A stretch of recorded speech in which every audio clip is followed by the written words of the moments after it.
आज हम शिव पुराण की दूसरी संहिता रुद्र संहिता के 5वें खंड युद्ध खंड के 40वें अध्याय से आगे बढ़ेंगे।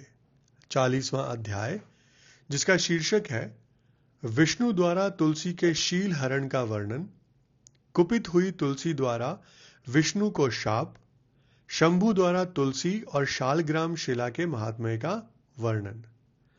यहां व्यास जी के पूछने पर सनत कुमार जी ने कहा कि हे महर्षि, रणभूमि में आकाशवाणी को सुनकर जब देवेश्वर शंभु ने श्रीहरि को प्रेरित किया, तब वे तुरंत ही अपनी माया से ब्राह्मण का वेश धारण करके शंखचूड़ के पास जा पहुंचे और उन्होंने उससे परम उत्कृष्ट कवच मांग लिया।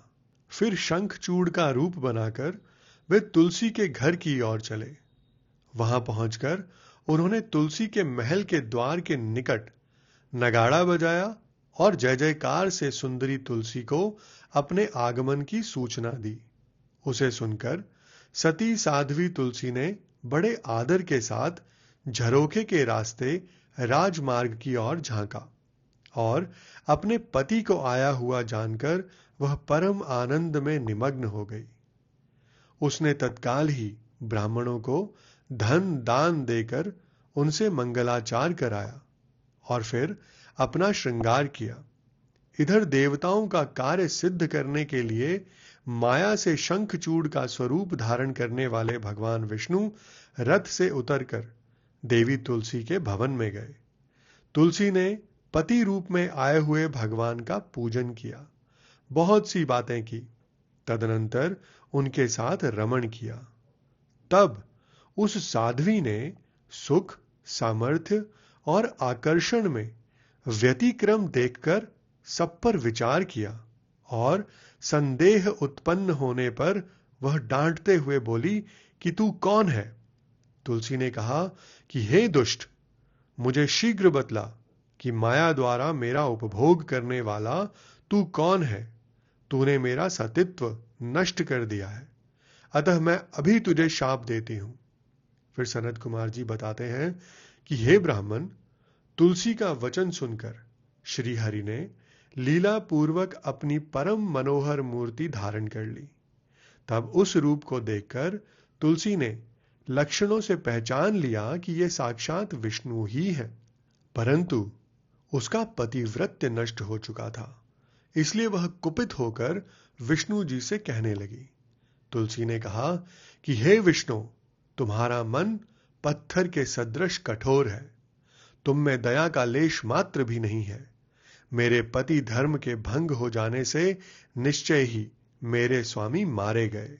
चूंकि तुम पाषाण सदृश कठोर, दया रहित और दुष्ट हो, इसलिए अब तुम मेरे शाप से पाषाण स्वरूप ही हो जाओ। फिर सनत कुमार बताते हैं कि हे मुने, यूं कहकर शंखचूड़ की वह सती साध्वी पत्नी तुलसी फूट फूट कर रोने लगी और शोकार्त होकर बहुत तरह से विलाप करने लगी। इतने में वहां भक्तवत्सल भगवान शंकर प्रकट हो गए और उन्होंने समझाते हुए कहा, हे देवी, अब तुम दुख को दूर करने वाली मेरी बात सुनो और श्री हरि भी स्वस्थ मन से उसे श्रवण करें, क्योंकि तुम दोनों के लिए जो सुख कारक होगा वही मैं कहूंगा।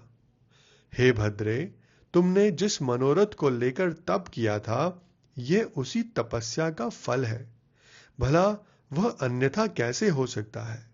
इसलिए तुम्हें उसके अनुरूप ही फल प्राप्त हुआ है। अब तुम इस शरीर को त्याग कर दिव्य देह धारण कर लो और लक्ष्मी के समान होकर नित्य श्री हरि के साथ वैकुंठ में विहार करती रहो। तुम्हारा यह शरीर जिसे तुम छोड़ दोगी, नदी के रूप में परिवर्तित हो जाएगा। वह नदी भारतवर्ष में पुण्य रूपा गंडकी के नाम से प्रसिद्ध होगी। हे महादेवी, कुछ काल के पश्चात मेरे वर के प्रभाव से देव पूजन सामग्री में तुलसी का प्रधान स्थान हो जाएगा। हे सुंदरी, तुम स्वर्ग लोक में, मृत्यु लोक में तथा पाताल में सदा श्री हरि के निकट ही निवास करोगी। और पुष्पों में श्रेष्ठ तुलसी का वृक्ष हो जाओगी। तुम वैकुंठ में दिव्य रूप धारिणी वृक्ष अधिष्ठात्री देवी बनकर सदा एकांत में श्रीहरि के साथ क्रीड़ा करोगी।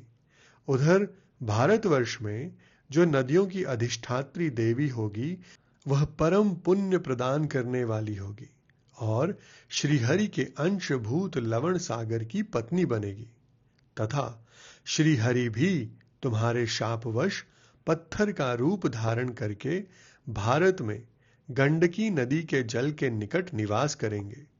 वहां तीखी दाढ़ों वाले करोड़ों भयंकर कीड़े उस पत्थर को काटकर उसके मध्य में चक्र का आकार बनाएंगे। उसके भेद से वह अत्यंत पुण्य प्रदान करने वाली शालग्राम शिला कहलाएगी और चक्र के भेद से उसका लक्ष्मी नारायण आदि भी नाम होगा।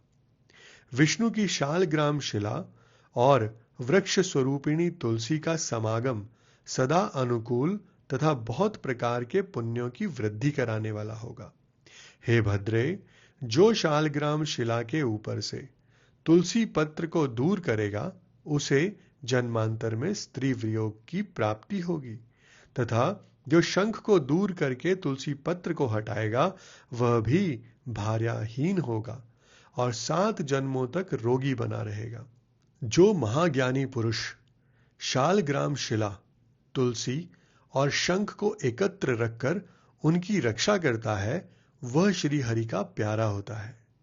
फिर सनत कुमार जी कहते हैं कि हे व्यास जी, इस प्रकार कहकर शंकर जी ने उस समय शालग्राम शिला और तुलसी के परम पुण्यदायक महात्म्य का वर्णन किया। तत्पश्चात वे श्री हरि को तथा तुलसी को आनंदित करके अंतर्धान हो गए। इस प्रकार सदा सत्पुरुषों का कल्याण करने वाले शंभु अपने स्थान को चले गए। इधर शंभु का कथन सुनकर तुलसी को बड़ी प्रसन्नता हुई। उसने अपने उस शरीर का परित्याग करके दिव्य रूप धारण कर लिया। तब कमलापति विष्णु उसे साथ लेकर वैकुंठ को चले गए। उसके छोड़े हुए शरीर से गंडकी नदी प्रकट हो गई और भगवान अच्युत भी उसके तट पर मनुष्यों को पुण्य प्रदान करने वाली शिला के रूप में परिणत हो गए। हे मुने, उसमें कीड़े अनेक प्रकार के छिद्र बनाते रहते हैं। उनमें जो शिलाएं गंडकी के जल में गिरती हैं वे परम पुण्यप्रद होती हैं और जो स्थल पर ही रह जाती हैं उन्हें पिंगला कहा जाता है और वे प्राणियों के लिए संताप कारक होती हैं। हे व्यास जी, इस प्रकार तुम्हारे प्रश्न के अनुसार मैंने शंभु का सारा चरित, जो पुण्य प्रदान तथा मनुष्यों की सारी मनोकामनाओं को पूर्ण करने वाला है, तुम्हें सुना दिया। यह पुण्य आख्यान जो विष्णु के महात्म्य से संयुक्त तथा भोग और मोक्ष का प्रदाता है, तुमसे वर्णन कर दिया। अब और क्या सुनना चाहते हो? इसके साथ ही आज का हमारा यह एपिसोड यहीं संपन्न होता है। मैं फिर आपके समक्ष उपस्थित होऊंगा हमारे अगले एपिसोड के साथ। आप सभी का मुझे इतने धैर्य एवं ध्यान से सुनने के लिए बहुत बहुत धन्यवाद।